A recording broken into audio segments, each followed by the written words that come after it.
Hi everyone, my name is Joan, and I want to tell you a wild story about my family and its secrets and intrigues. A little more and I would have been put behind bars because I almost went on a violent crime. I'll tell you about that as I go along. In the meantime, settle in and watch my story. Give me likes and comments too. On March 22nd, 2 years ago, my stepmother Rita came into my room. She had a disgruntled face and a strained smile. She was carrying a cake with candles in it, and my father was holding a gift box. Dad greeted me warmly, wished me a happy birthday, and kissed me. It was nice to get a gift from him early in the morning. Rita handed me the cake and said, "Congratulations," very briefly. I squinted at her. "You didn't choke while you were talking?" "Daughter, stop it. Don't swear, at least today.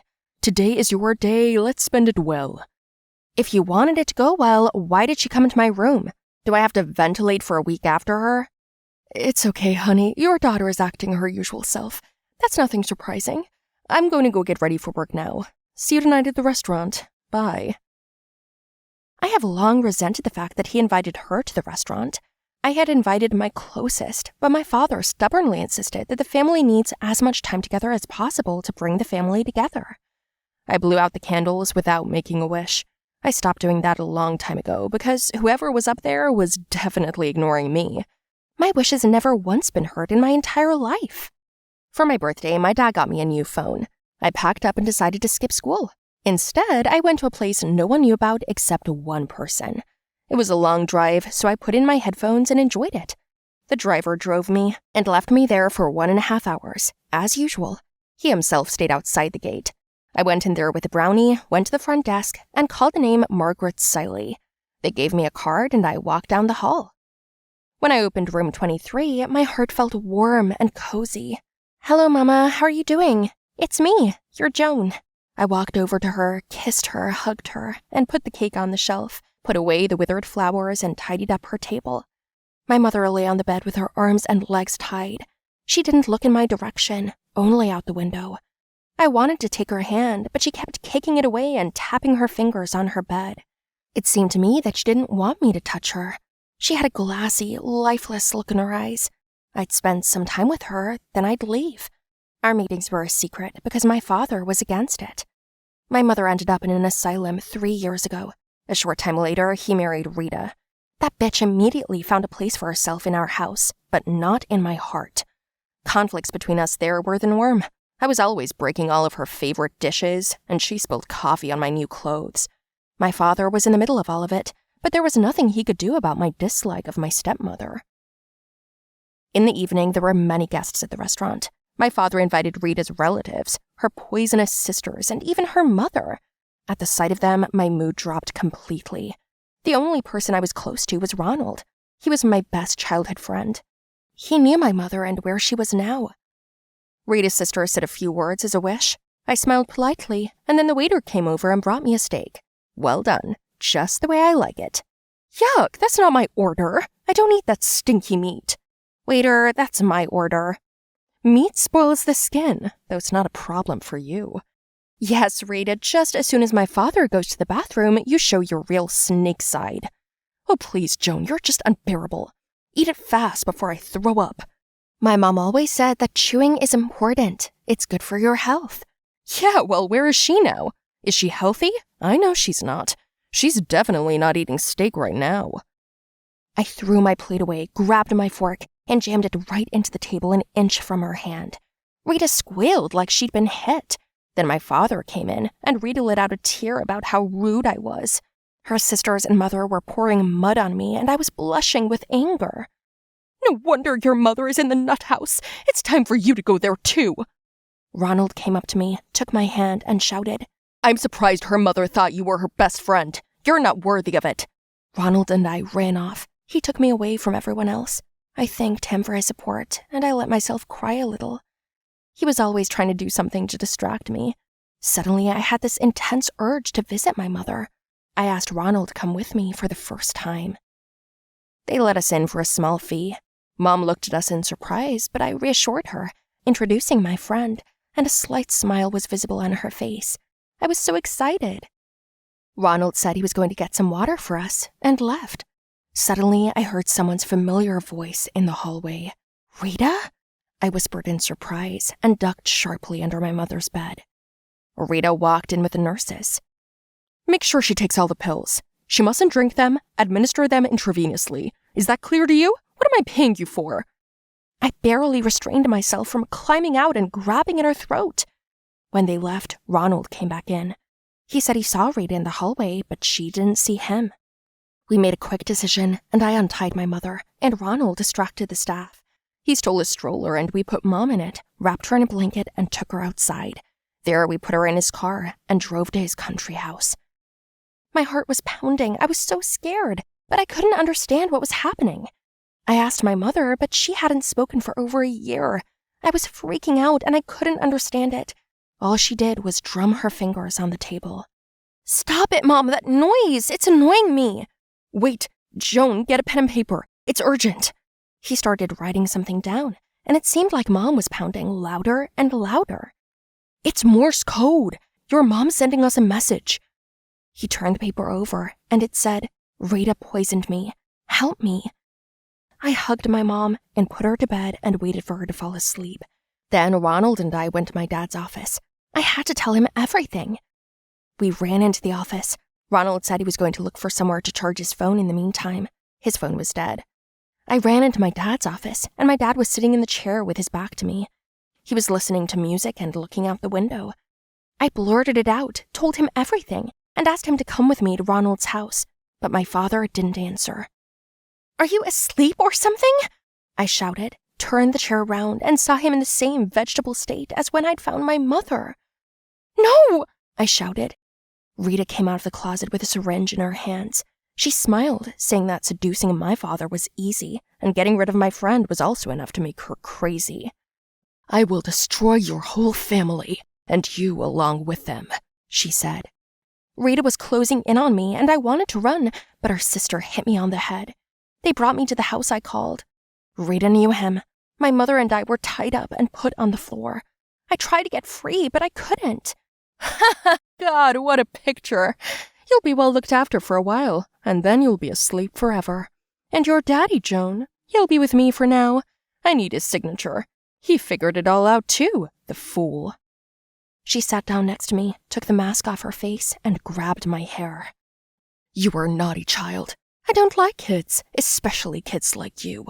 I've always disliked you. You're nothing but trouble. How glad I was when I shut your mother up. She told me all about how beautiful her daughter was. I don't think she was much of a looker either." I spat in her face, and I slapped her. Then Rita came toward me and was about to stick the syringe in when Ronald ran in and punched her in the head. Rita fell down. I got free. Then I hit Rita's sister, who was running at Ronald. I screamed so hard the walls shook. Mom looked at Rita and cried. She tapped her fingers on the floor. Apparently, she had a lot to say to her once best friend, the traitor.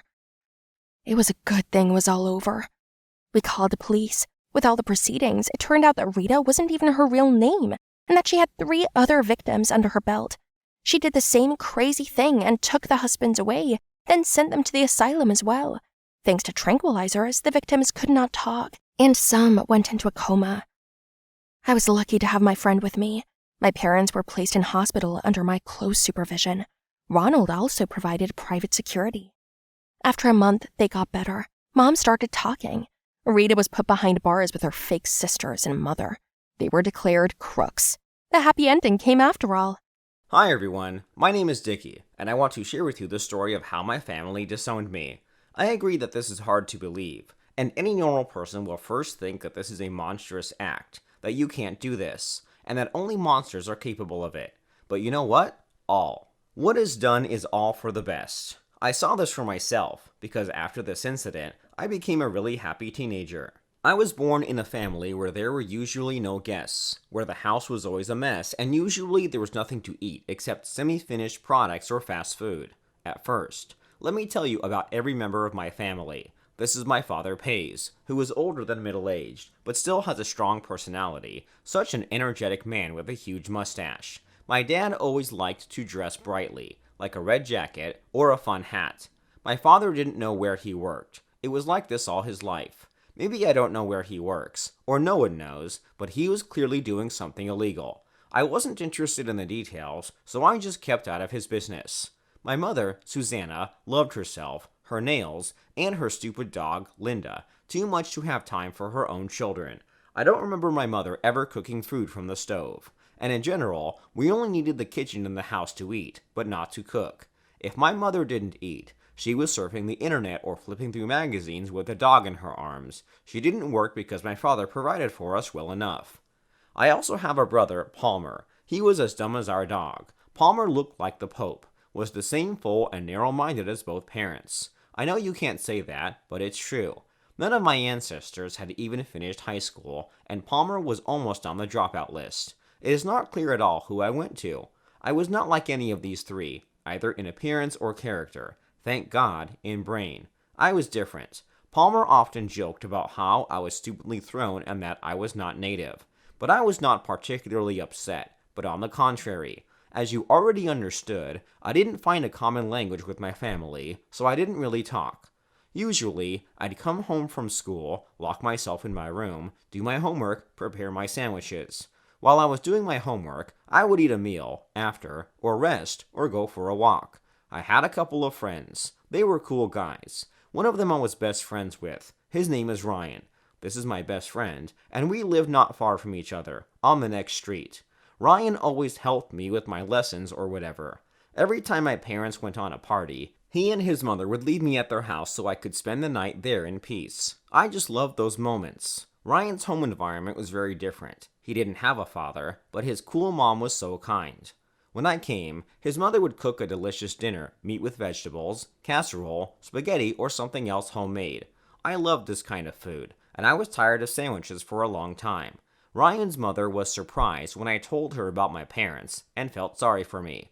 I knew she was right when she said it shouldn't be like this. It would be nice to stay at Ryan's house. By the way, he asked me to stay more than once, and each time I wanted to, but I couldn't. I knew how my crazy ancestors would react. They would make a big deal of it and yell at the whole street that I had been stolen. And then what should have happened? Palmer loved trying on her clothes and putting on makeup without knowing it.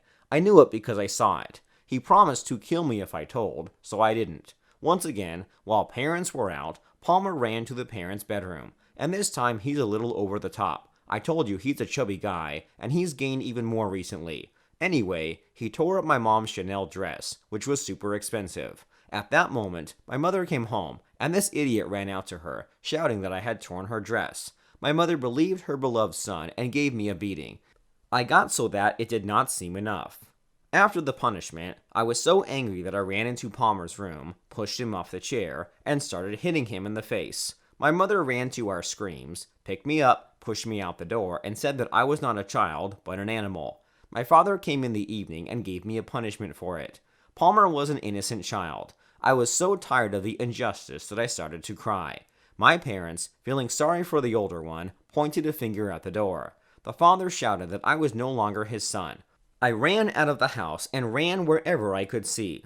I've never felt this bad before. No, I'm not upset that I got kicked out. I'm upset that everything is so unfair to me. It took strength and patience. I ran, not knowing where, in the end. My feet led me to a familiar house, a house with which I associate only good things, a house where I am warm and cozy, where I am always welcome. "Hi, Dicky. Come in, of course," said Ryan and his mother to me. They gave me a delicious dinner, during which I described the situation. Ryan's mother was horrified, and then made a bed for me in Ryan's room.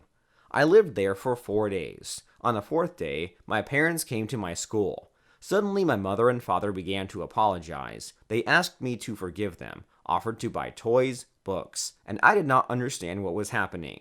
I came home in the evening and didn't recognize the house. It was clean, for the first time in my life. My mother did the cleaning herself, cooked dinner, and everyone was at the common table, eating with appliances and treating me. I was alarmed by the behavior, but I ate and went to my room. At night, I went to the kitchen for a drink of water and heard the family talking.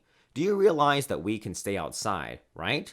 Why did your mother choose Dicky and leave him the house as her inheritance? He can kick us out, you know, my mother shouted at my father, and Dad yelled back at her that it was all her fault for giving birth to someone as defective as me. And then it all became clear to me. My grandmother left the house to me, in which we lived, so it is rightfully mine. But I didn't want to live with them. I wanted to live alone now because they were away from me. I took out a recorder and recorded everything my parents said about me, including that they wished me dead. The next day, the police and guardianship authorities heard the recording, and Ryan and his mother were next to me. As a result, my parents were deprived of the rights, even jailed for a while for threatening me, and Palmer and I were supposed to be sent to boarding school, but I didn't want to go there. At this point, Ryan's mother offered to help me, and I agreed. She adopted me. After we finished everything, we moved into my big house, and the three of us lived there. Now I had a new family, much better and kinder, just like I wanted. What would you do if you were me? Write your opinion in the comments, put likes, and don't forget to subscribe to the channel.